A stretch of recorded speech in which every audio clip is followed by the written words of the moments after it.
This portrait from 1920 has held a mystery that no one could solve until now. In the basement of the Greenwood County Historical Society, the air smells like old paper. James Mitchell, a 38-year-old genealogist from Chicago, is going through a leather notebook filled with property transfers from Mississippi in 1920. He has spent the whole morning finding nothing unusual. With the archive closing soon, he decides to check one last box labeled Miscellaneous Personal Effects 1918 to 1925.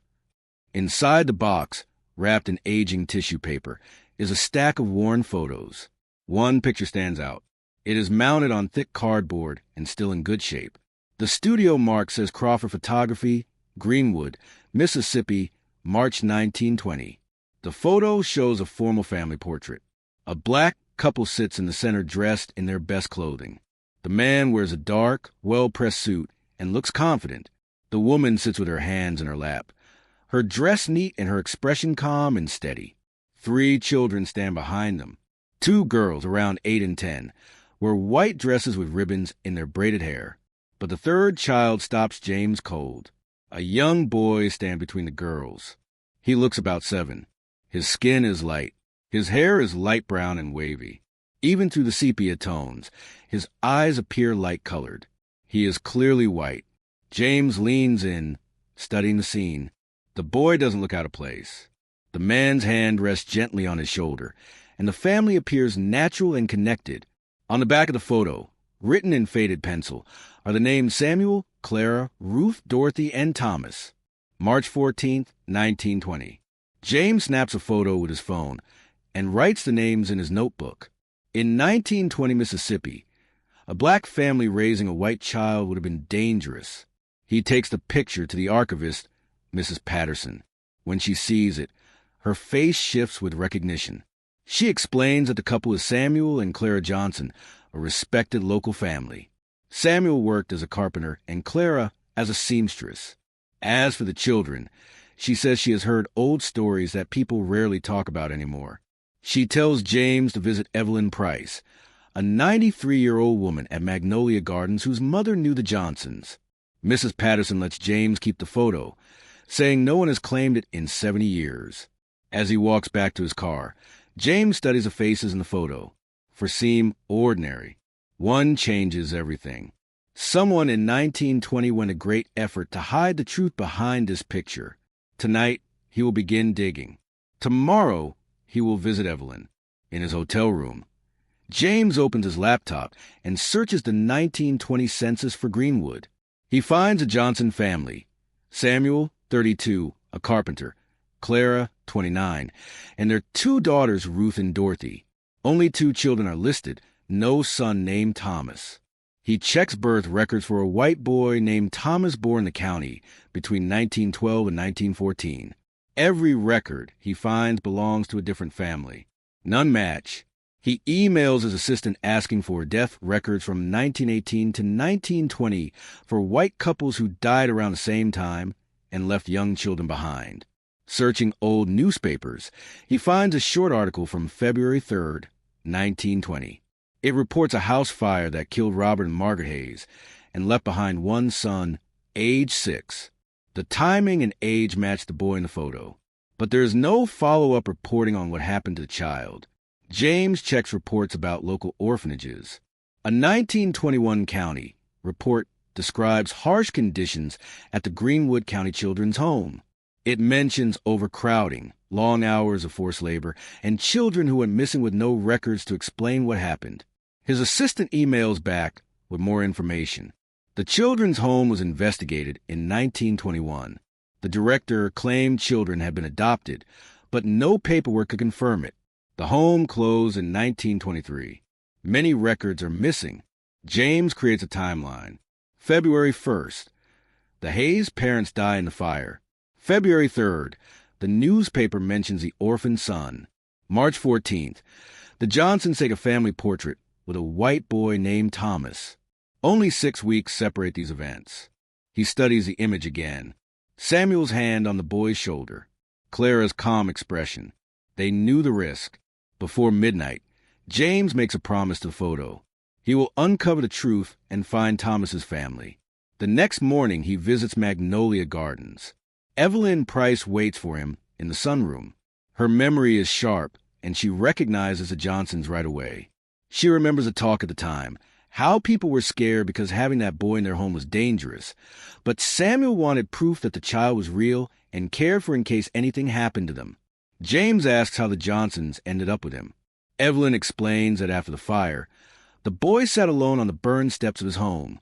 County officials were coming to take him to the children's home. Samuel saw him and couldn't ignore it.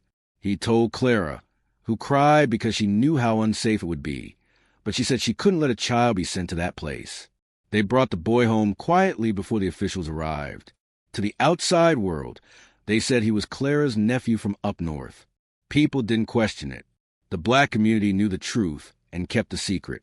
For almost 2 years, the boy lived with them as Thomas. He played with Ruth and Dorothy, went to church, and learned carpentry from Samuel. When James asked about the portrait, Evelyn says Samuel wanted solid proof the boy was part of their family. The photographer, a white man, agreed to take the photo and even reduce the price. By 1922, it became too dangerous to keep Thomas in Mississippi. He looked more and more like a white child, and threats were growing. Clara had a cousin in Chicago married to a white man, so they sent Thomas north in June 1922. He later wrote letters saying he remembered the Johnsons and was grateful, but the letters were eventually burned for safety. Evelyn hands back the photo and tells James it is time the story is told. James then visits Mount Zion Baptist Church. Pastor Williams leads him to the church's old records. There, James finds a ledger entry from March 1920 listing the Johnsons and Ward Thomas, age 6. Church notes show prayers and donations offered to help the family. Pastor Williams brings out the former pastor's journals. They include entries describing the Johnsons' decision to protect the boy and the kindness they showed him. Another entry from 1922 mentions the fear in the community and the painful choice to send him north. There is also a small envelope with a letter dated July 1922. It is from Thomas, written after arriving safely in Chicago. He says he misses the Johnsons and sends them his love. Back in Chicago, James searches for Clara's cousin Diane Porter. He finds her in the census records, along with her husband, James Porter. In 1930, their home lists a nephew named Thomas Hayes, age 16. James traces Thomas into adulthood. Thomas became a carpenter, married in 1935, and had 3 children, Robert, Margaret, and Elizabeth. Robert, the oldest, passed away in 2015. His obituary lists his children. One of them, Thomas Hayes Jr., is a high school history teacher in Chicago. James finds him online and sends a careful message explaining that he has discovered important information about his family. 2 days later, Thomas replies, interested and willing to meet. At a downtown cafe, James brings all the records. Thomas arrives and admits he is unsure what to expect, explaining that his grandfather rarely spoke about his childhood. James shows him the portrait. He explains who the Johnsons were and how they rescued his grandfather after the fire. He shares Evelyn's memories, the church documents, and the history of the children's home. Thomas listens quietly, becoming emotional. When James finishes, Thomas wipes his eyes. He says he never knew any of this and wonders why his grandfather never shared it. James suggests that maybe he stayed quiet to protect everyone involved, or because the events were too painful to revisit. Thomas looks at the photograph again, taking in the truth of what happened when his grandfather was a child. Thomas wipes his eyes and reaches toward the photo. His hands shake a little. He asks softly if he can hold it, and James passes it to him. Thomas studies every face in the picture. Samuel's hand rests gently on young Thomas's shoulder. Clara sits steady and calm. The 2 girls stand close by. They saved him. Thomas says quietly, they saved my grandfather, which means they saved all of us. My father, me, my kids. None of us would be here without what they did. He looks up and asks if the Johnson family has descendants.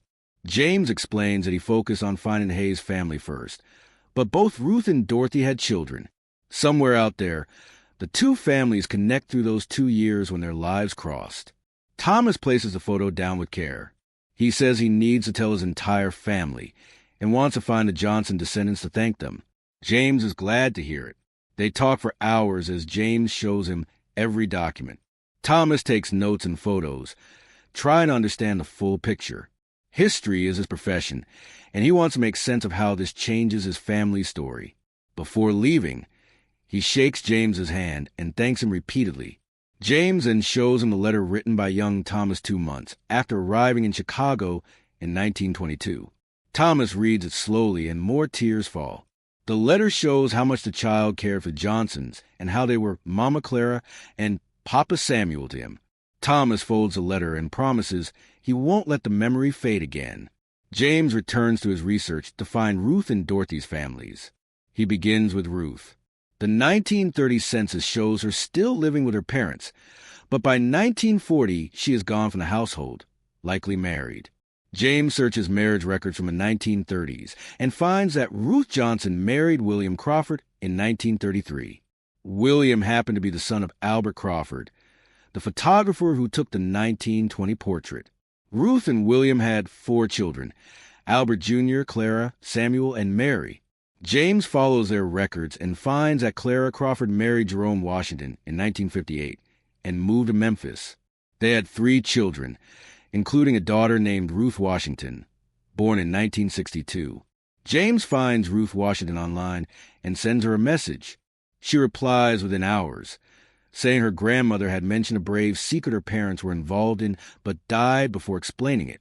James schedules a video call and shares everything, including the documents. Ruth listens with tears running down her cheeks, shocked and moved. She says her grandmother never spoke in detail, only that her parents once did something dangerous and good. When James tells her about Thomas Hayes Jr., she sits quietly for a moment. She agrees to meet him and says this is exactly the kind of truth her grandmother hoped would one day come to light.